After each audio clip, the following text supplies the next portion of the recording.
Olá, alunos, sejam bem-vindos novamente. Eu sou a professora Marcela e nós estamos aqui entendendo um pouco mais e aprendendo um pouco mais sobre essa questão do desenvolvimento sustentável.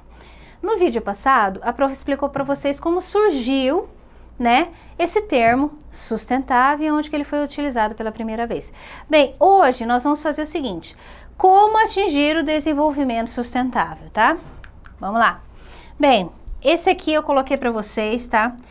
Que é a questão da agenda pós-15, tá? Que eu vou explicar um pouquinho mais para frente, tá? Mas já vale aí para vocês irem se familiarizando, né? Bem, a primeira etapa para conquistar o desenvolvimento sustentável é o quê? Saber usar os bens naturais com critério e planejamento. Então, assim, o critério, o planejamento e a organização, vocês vão convir comigo que ele precisa do quê? Ele precisa de conhecimento e investimento, né? Então, o que que acontece? Não é toda a população que produz, principalmente pequeno produtor, que ele tem essa concepção e essa consciência que nós vamos aprender o quê? Que o desenvolvimento sustentável, ele está atrelado ao quê? A novas medidas e novos hábitos comportamentais e principalmente a consciência diferente, tá? Bem, reconhecendo que os recursos naturais são finitos, o que que acontece? No primeiro módulo de vocês, da disciplina de Geologia e Geografia Básica, nós falamos a questão da energia, de onde vem esse potencial energético, né, do mundo, né? Que o mundo, ele depende ainda do quê? Da exploração do petróleo, né, do gás. Então, são produtos o quê? Combustíveis fósseis que vão acabar um dia, eles não se renovam. Uma vez explorado, ele não consegue se refazer, porque aquilo ali é um recurso natural que ele foi, para ele chegar naquele estágio ali, para a extração, como a gente tira hoje, né? Como a gente extrai hoje, milhões e milhões de anos, tá? Então, ele é um recurso finito, ou seja, ele vai se esgotar, tá? Professora, mas a água, os rios, a planta, a biodiversidade, a natureza sempre dá um jeito de se renovar. Sim, tá? Seja com ou sem interferência humana, né? Mas o que que acontece? Ela demora muito mais tempo, ela tem um tempo para fazer isso e ela faz da sua maneira. E se ela não tiver, por exemplo, instrumentos para fazer isso, ela não vai conseguir. Por exemplo, nós já falamos aqui a questão da cobertura vegetal, né? Da questão das mudanças climáticas que interferem, dos ciclos da água, da chuva, da questão do calor, da temperatura que vem aumentando a cada vez mais. Então, isso é tudo um desequilíbrio. Então, se você tira uma cobertura vegetal, isso vai atrapalhar muito, muito tempo até essa região ela conseguir se restabelecer, tá? Então, usar os bens naturais, então, muitas vezes isso vai em confronto, tá? Com a ideia do quê? De produção e venda pelos grandes produtores, tá? E também a necessidade de demanda. Por exemplo, hoje, se você é um pequeno produtor e você produz orgânico, você sabe que o orgânico ele tem todo um conceito de que você não usa agrotóxico e tal, né? Ele tem um plantio e uma colheita diferenciada.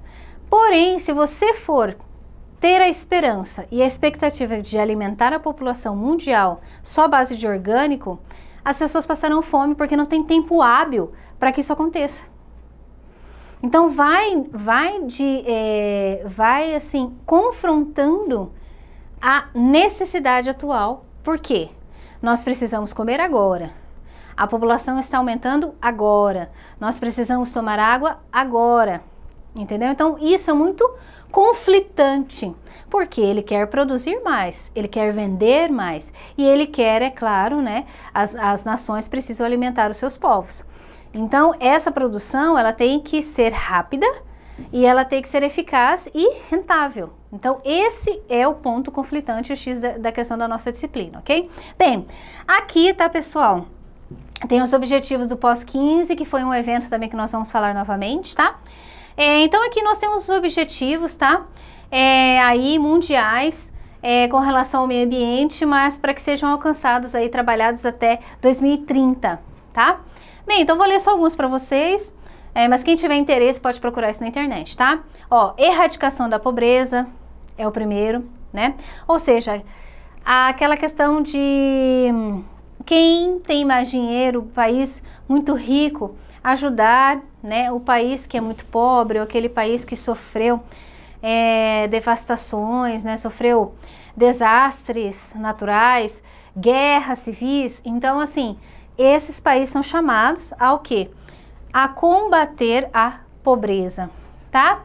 A fome zero, a boa saúde e bem-estar, educação de qualidade, igualdade de gênero, água limpa e saneamento, porque lembrando que isso aqui é um problema ainda, a questão de saneamento básico e distribuição de água potável em alguns países, principalmente os mais pobres, tá? Bem, então nós temos dois pontos aqui, como atingir esse desenvolvimento, né, professor, esse desenvolvimento sustentável. A apostila de vocês traz dois pontos. O primeiro é o quê? Quando o desenvolvimento depende do consumo crescente de energia e recursos naturais. É aquilo que eu tô falando para vocês. Por quê? Desculpa.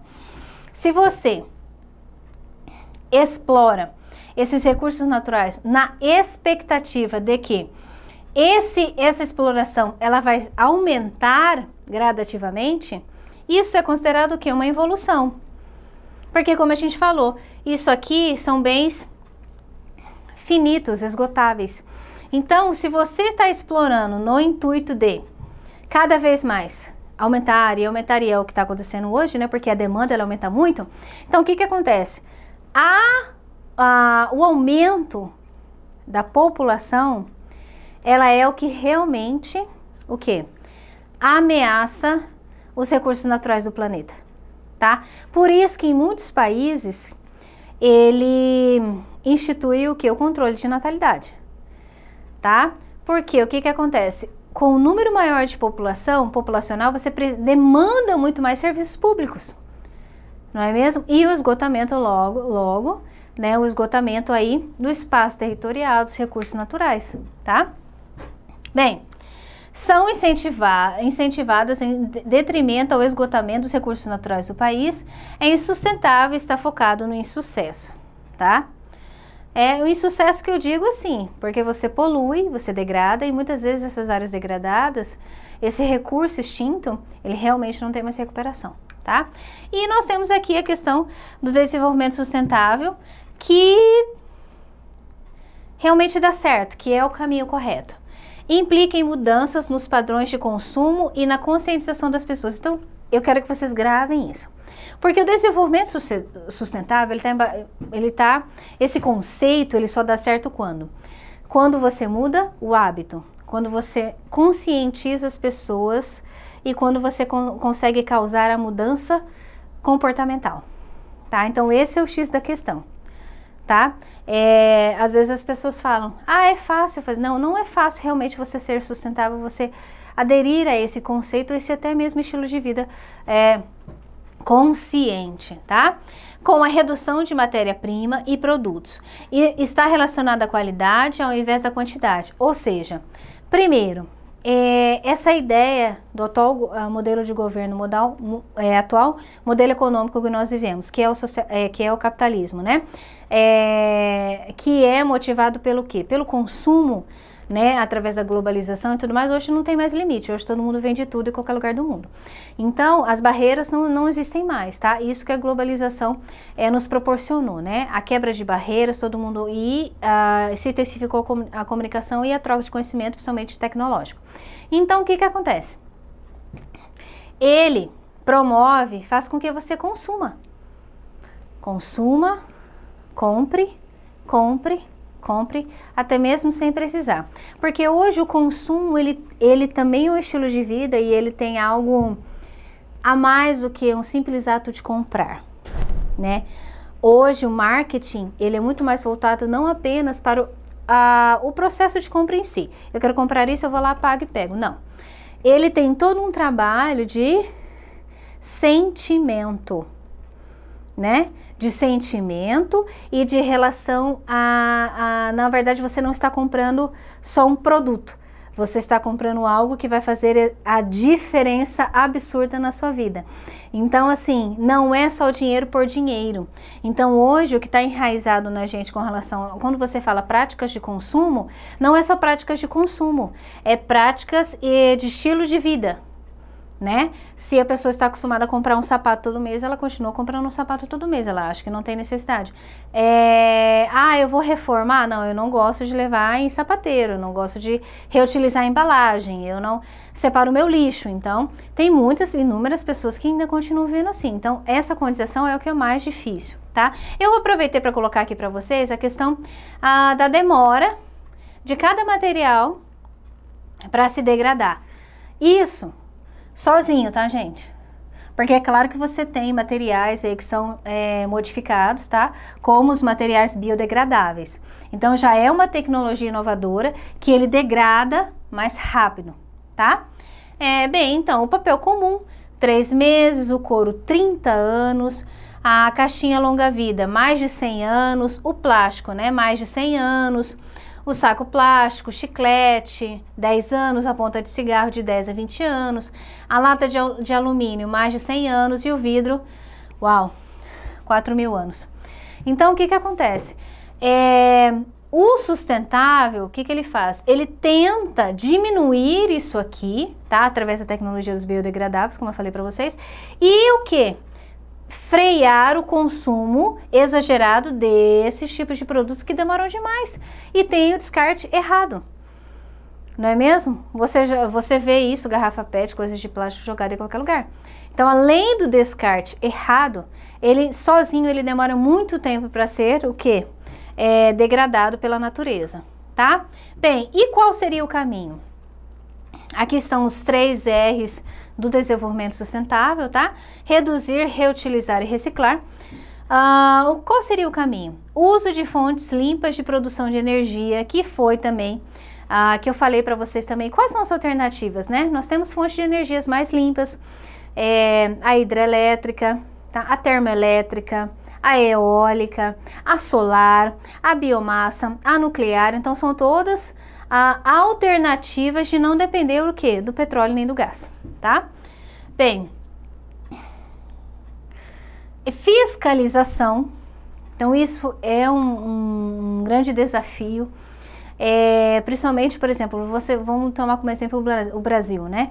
O Brasil é um país que tem uma extensão muito grande, né? E nós temos também a questão de fronteira, tá? Então, vocês imaginam o poder de polícia, tá? E o número de pessoas que precisam para que essa fiscalização seja de fato eficaz.